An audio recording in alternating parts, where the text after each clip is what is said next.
Hi everyone, again it's me, your math teacher Jello. For today's video, I will show you how to find the area under the normal curve using z-scores. Okay?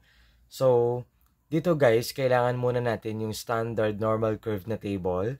Kasi yung table na yon, gagamitin natin para makuha natin yung area ng ating z-scores. So, ano nga ba yung area na table na sinasabi natin? So, ito yun guys. Ayan. Okay? So, without further ado, let's answer the three problems here. So number 1, find the area between z equals 0 and z equals 1.54. So guys, dito, ang gagawin muna natin ay i-sketch natin yung normal curve. Okay? So gawa muna tayo. Ayan. And we all know that yung z equals 0, yung 0 natin ay nandito sa gitna. So, ito yung magiging mean natin. Okay?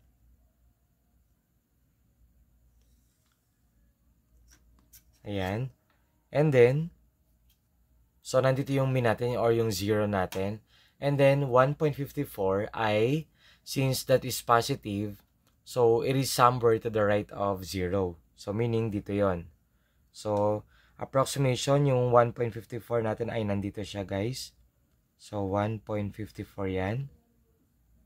Okay, nasundan ba ako? So, ang hinahanap natin ay area under the normal curve. So, guys, ito from z equals 0 to 1.54, hanapin natin yung area nito. Ayan, yung shaded region na to. Okay? So, dito guys, kakailangan natin ng table. Okay? So, using areas under the standard normal curve table. So, ito siya guys. Okay? So, proceed tayo doon sa z column. So, ito yun guys, yung z column natin. Since that is 1.54, hahanapin natin yung 1.5 dito guys. And then, we still have 0.04. So, from this, guys, so we have here 0.04. Ayan. Pagtatapatin lang natin to. And then, get the intersection. Okay? So, guys, dito, ang intersection yan ay, ito, 0.4382. Okay? So, yung 0.4382 na sinasabi natin dito, guys, using z-score table, ibig sabihin, 0. Yung area natin dito ay 0.4382. Ito na yung magiging sagot natin. Or, kapag yung teacher niya sinabi, i-express nyo in percent, or i-express sa percentage, right? So, that is 43.82%.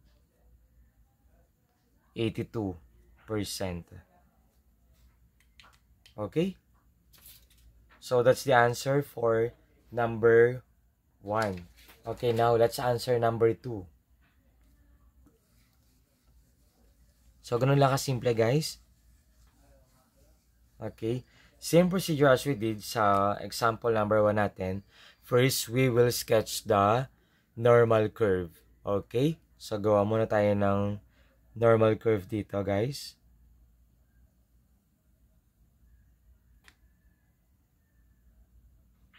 Okay. Next. Ngayon, ilalocate natin si 1.52 and 2.5 dito sa ating normal curve. So, we all know that yung z equals 0 or yung mean natin ay nasa gitna yan palagi. So, maglagay tayo doon ng z equals 0. Ayan. So, 0 to. So, guys, parang hindi yata ito pantay. So, assume natin na ito ay pantay sila. Symmetrical. So, nandito yung mean natin, z equals 0. Okay?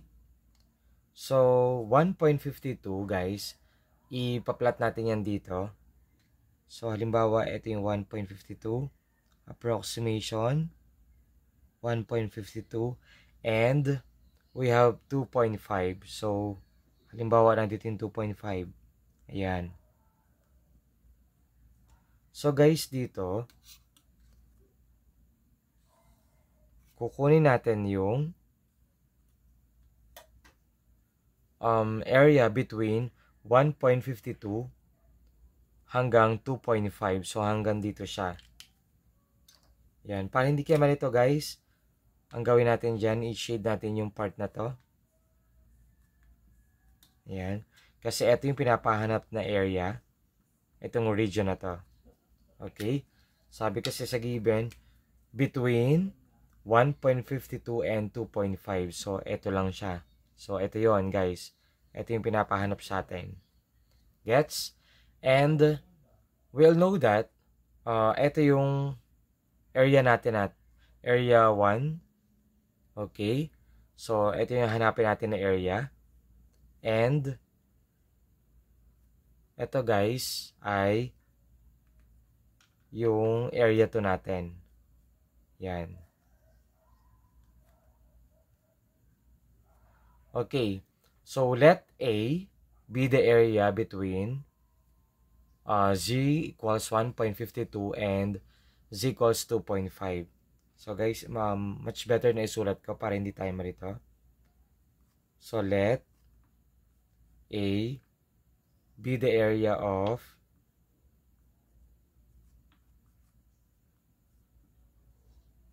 z equals 1.52 and z equals 2.5.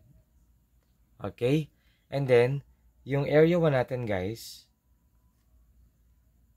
so let area 1 between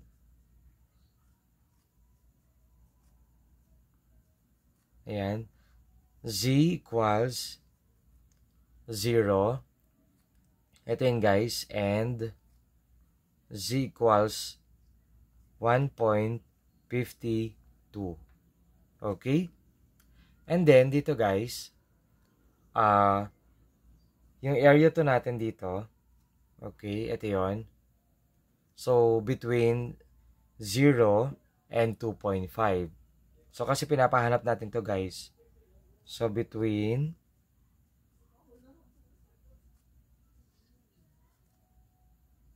z equals 0 and z equals 2.5. Okay? So, dito guys, from the table, so yung sulat ko na lang dito guys. From the table, so yung A sub 1 na, area 1 natin, okay? Ano yung area 1 natin dito? Z equals 0 and 1.52. So, ito. Hanapin muna natin yun, guys. So, 0, ito yun. 0 to 1.52. Okay. So, 1.52, guys. 1.5 to. And then, 0.02 ang kulang natin. Yung intersection nun ay 0.4357. Okay? So, 0.4357. Okay? Yung area to natin, guys, yung area to natin from 0 to 2.5. So, hanapin natin yung using our table. Okay, 2.5. So, we have here 2.5. Ayan. And then, sakto lang siya. So, sa unang column yun, guys. So, 2.5. So, that is 0.4938. Okay? So, 0.4938.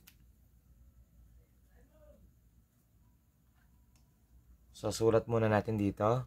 4938. And then, kukunin kasi natin to guys. Itong area na to. Yung shaded part. So, A now is equal to, very good, A sub 2 minus A sub 1. Or yung area 2 minus area 1. So, eto guys, isusubtract natin dito. Okay? Hindi ko na isusulat. So, kapag pinag-subtract natin to guys, ito ay may difference na 0.001. 0.581. So, this is the answer for number 2. Okay? Next, number 3.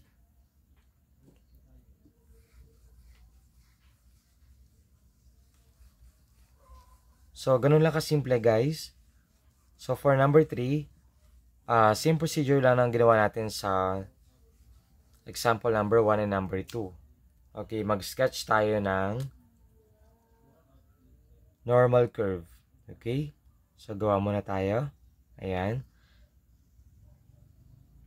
And then, dito, sabi dyan, find the area to the right of Z equals 1.56. So, guys, dito nasa gitna. So, we have 0, right? Ayan. So, 0 to. Sabi dyan, to the right of Z equals 1.56. So, approximately, yung 1.56 natin ay somewhere to the right. Okay? Dito, sa right ng 0 kasi positive 1.56. So, 1.56. Okay, approximation lang to guys ha. Ayan. And then, ang pinapahanap natin dito guys, sabi dyan, ay to the right of Z, which is 1.56. So, meaning, eto yun guys. Ayan. Hindi kasama to ha, kasi to the right of Z. So, ito yung Z natin, na given 1.56. Ayan. Okay. So, itong shaded part, hahanapin natin yan. Yung area under the normal curve. Gets? Okay, so, ganun ulit. So, let A, so be the area of Z equals 1.56. And then, yung area 1 natin, kumbaga ito yun guys. Ito yung pinapahanap, yung area na yan. And then, ito yung area 1 natin. Tapos, yung A sub 1 natin, or yung area 1, between Z equals 0 and Z equals 1.56. So, ito yun guys. Okay? And then, from the table, so gamit ulit tayo ng table. So, from the table, yung area 1 natin, okay, anong area 1 natin? Which is from Z equals 0 and 1.56. So, 1.56 guys, hanapin natin dito yon. So, 1.5 and then, kulang pa tayo ng 0.06, right? So, hanapin natin dito yon. Ito yun guys. So, that is, yung intersection ay 0.4406. So, yung A sub 1 natin ay 0.4406. Okay? And then, pwede na natin masolve yan, yung area. So, area is equal to 0.5. Okay. So, sir, how do we get 0.5?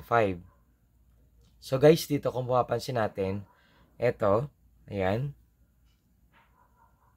Okay. So, eto ay 0.5 yan. Okay, di ba? Ito yung, di ba sabi natin sa definition symmetrical. So, ito yung 0.5. So, ito 0.5 din yan. So, equal lang dapat sila. Minus, ito yung area 1 natin. Okay. So, 0.5 minus 0.4406. So, subtract natin to guys. So, we have the area which is 0.0594. Okay? So, ito yung magiging sagot natin sa number 3. So, ganun lang kasimple at kadali. So, dapat meron tayong table. Okay? So, this is the end of our lesson. I hope na meron kayo natutunan. Thank you for watching.